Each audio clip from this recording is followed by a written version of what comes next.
Balakista Reddy, currently Chairman, Telangana Higher Education Council, representing almost 20 lakh students, 2 lakh faculty members, and 20 universities. That is my family size. So, to start with my background, so my school education happened at village level. I studied JPHS Jilla Parshad school, Kumera. So now Nagar Kannur district. Earlier it is used to Mahabunar district. So 5 by 10 kilometers I used to go and study. Then intermediate, government junior college, 140. After that degree. Government college, evening college, degree, LLB, LLM, evening college, I did evening. And then first my day college, after my, field level, Jawaharlal Nehru University, New Delhi, where I joined MPhil and PhD. So, start with, yes, why JNU? Why evening colleges? Have one jet to, I used to say always, airline class. So I have to take tagline is that my entire life, I believed and followed one principle is earn and learn. Okay, morning I used to earn, evening I used to learn. That is why evening colleges, both, graduation, LLB. Then after that I thought, I want to take civil service. So then I moved to Delhi, JNU. JNU is one of the best university in the country, even now also. So then I choose an area where I want to do something which is not done by others. I want to be a one, not, if 100 people do, your number is going to be 101. But I want to be one. That's why I choose an area where aerospace law. In the early 90s, maybe, sir knows. Aviation means Air India, Indian Airlines, they are bankruptcy. Space law means nobody knows. That was the time when I chose my MPhil, PhD. Then I used to get a lot of discouragement saying that why you are wasting your time, will you get jobs in aviation or space? But anyhow, I said I came with a purpose. Purpose is I want to do research because this is a futuristic area. Of course, by luck, today you know that, when I say aviation industry, I can tell you no country in the world, so any country you take, Europe, America, developed countries, their growth, domestic growth is less than 4 or 5%, but India's aviation growth is almost 13 to 14%. So today being a populous country in the world and youngest country in the world, youth nation of the world, so everybody is cautious about time. That's why so aviation is booming a lot and no country in the world has this kind of growth. Anyhow, choosing that area, I started researching MPhil and PhD. After MPhil, then I did PhD in aerospace law, earlier aviation law, then space law. So while doing, though purpose was to join civil service, but it couldn't happen, then I decided that I want to do some research, a remarkable research. So while doing my MPhil PhD, I am happy to share that in 1994 I produced a book called Airline Policy in India. 1997 with my teachers, of course, recent trends in international space line policies. These two books are appetizers for the forward countries when we talk about air and space law. So that was the thing, and I'm happy to share with you because these are all whatever I am speaking. You can Google it and you can cross it also. So one review came that's called Air and Space Law. Journal comes from Netherlands, Leiden University, Netherlands. These two books were reviewed and they said excellent review. They wrote about me because that time I was a scholar. The scholar, writing a books with the teachers was a rarity.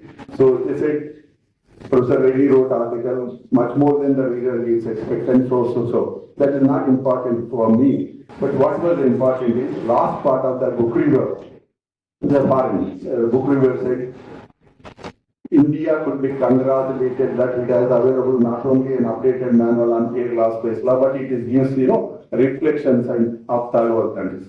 Last 40 years, 4 decades, my research, what I learned from my teachers is third world approach to international law, because that's the thing. So this is what JNU, yes, going from a rural background, Telugu medium background, I had a lot of difficulties language, but those are all secondary. I always believe follow again, where there is a will, there is a way. So based on that, two books gave me a life. After, just completing also, I got an opportunity in NASA. So I advertised and I got job in NASA. NASA journey 5 minutes. I was heading 3 centers, one by one. I did one center called Air and Space Law, but later on converted into Aerospace Defense Law. Today, that is the only center in this part of the world. So we had, innovative courses. So value-added courses, innovative courses in maritime law, air law, space law, defense law. All these are all, part of that center. Why these kind of courses? Because potential is there. But, education is not there in this field. That's why we choose heading that center. I had these courses. I always say that from deep sea bit to outer space, you name any area, I have designed courses which are, offered and the students got benefited. So I mean to say that, maritime law. Today, NEP talks about multidisciplinary, but last 2 decades, 1.5 decades, we successfully followed multidisciplinary. Any course you do, 3 important aspects I used to follow: technology, law, management. So, for example, take maritime courses, maritime technology, maritime commerce, maritime governance, like that, aviation, space, all. So these courses not only earn money, name and fame. So, but we contributed that. So part of that is air and space law research. I was thinking, India did good things in space law, particularly when India started space journey. Space journey started 4th October 1957 with successful launch of Sputnik 1 by former Soviet Union. After that, lot of developments, talking about, Yuri Gagarin and, Neil Armstrong was landing on the moon, space and space stations, hotels, colonization, all these things. With all these things today, humanity has entered the era solving the problems of it using space technology. That is the kind of developments happened. Okay, this is good. But as a law student, as a law professor, what was my, take on that? Then I decided India is doing extremely well in the space technology. We are none to anybody. We started our space journey in 1963, Tumba Rocket Launching Station.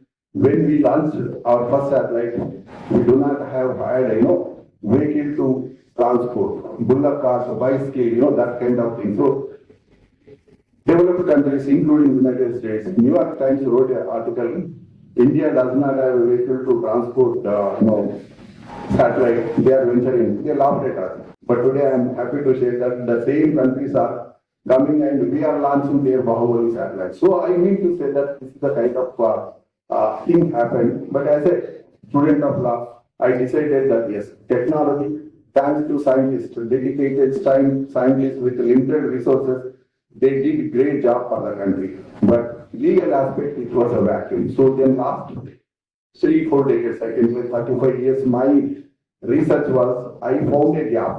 Legal side, nothing is there. So then I ventured and I started my research, India needs space law. Then I wrote articles, books, and finally, to cut short the story, Prime Minister Modi, because the Department of Space comes under Prime Minister Modi. Though Jitendra Singh is a minister, but the Prime Minister appointed a committee looking into the space, India needs space law, because India moved from technology phase to commercial phase. When I say commercial phase, so buying, selling, mostly, we are selling now millions and millions of worth of dollars. So it means business.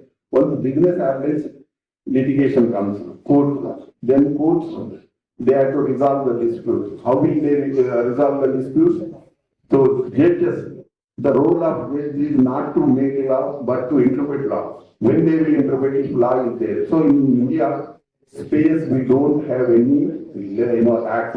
So that is what I said, and I was continuing to contribute this. And finally, Modi ji appointed a committee, part of ISRO, and they took some of my writings. Today, probably I can say that. So those writings helped, and then finally we submitted Space Act, that is called Space Act, which is Bill 2017, which is pending in the Parliament. So my little contribution helped to prepare a legislation for the country. That is what I always say coming from. So coming to, this is what, we always, today, I always say, you this generation is lucky generation because we are affordable parents, accessible parents, advisable parents. But when we studied, we did not have. I am the first generation. I was just sharing, when I studied 10th class, I know that if I take CEC, I became a lawyer. If I take BPC, doctor. If I take MPC, engineer. That kind of ignorance we used to have in those days. But today, technology, of course, you are lucky. Not only you have a affordable, accessible, advisable parents, but technology is with you. So this is the kind of generation which we have. But anyhow, so that is the center of air and space law, aerospace defense law. Then other little contribution I want to share with always we should give back to the society, particularly institutions. It is not that whether BPR, any school, college, we should give back to the society. So I used to do a lot of research. You can Google it. CSR versus ASR in ASR perspective. What is CSR? Corporate social. Friends, corporate social responsibility was a philanthropy, charity. Okay, but earlier. But 2013, Section 135 of the Companies Act mandates that today companies have to give if they must earn this much. So what I mean to say that if that was a voluntary thing is converted into a mandatory thing. Similarly, ASR means what is ASR? You don't get it. CSR is known, academic social responsibility. So institutions, universities should give back to the society. So why? Because institutions have a time, talent, and freedom. Then, I've done a lot of work bringing NASAR, that is a today we have around 1700 law colleges, law universities. NALSAR figures maybe first, second, third, below that. So what is the contribution? We used to adapt villages as a law university, resolve legal problems. So like one example I want to give is paralegal. We developed paralegal picking graduates, Telugu medium graduates from villages, gave a training in NALSA, and like that 1,000 paralegals we produced. Ultimately, the result was more than a million. 12 to 13 lakh people got benefited with the intervention of NALSA in helping the legal issues. That is what I call academic social responsibility. Anyway, this is the kind of any center I used to head. I created my own, mark, I can say. So then coming to the, this is what NALSA. I've done a lot of things. One important thing, as a student of law, international law, because of my JNU background. So there is a one organization called IDI, Institute Detroit International. That's called Institute of International Law, established way back in 1873, got first Peace Nobel Prize, was awarded in 1904. This institution got. So they used to always meet, and contribute to Europe or America. But first time, with my little, this intervention, JNU background. So first time in the history of 150 years, we brought that institution here, and they were so proud that seeing NALSA and other institutions. So what I mean to say that, so we should contribute. So that will be almost more than 100 judges, International Court of Justice and others came and saw, and that is a little contribution I can say. It was first time happening in the country. Normally, developed countries have a different opinion about institutions in developing countries. So schools, no standards. But after seeing that event, they appreciated and they wrote first time in the history of 149 years exactly to say, this kind of host we never seen, this kind of arrangement, this kind of contribution. That's what third world countries do. We are poor, but we are none to anybody when it comes to hospitality. That's the message I want to give. And then okay. So last point, if you look at last 1.5 years as a Telangana Higher Education Council, what is the vision, mission, objective? Higher education at the doorsteps of the media with affordable cost, without compromising quality, affordability, accessibility, quality, equity, inclusiveness. Part of that, we have done a lot of innovative courses in Telangana Higher Education Council. This year onwards, new innovative courses, if we make success, Telangana is going to the first state to introduce this kind of courses to help the education ecosystem. Thank you.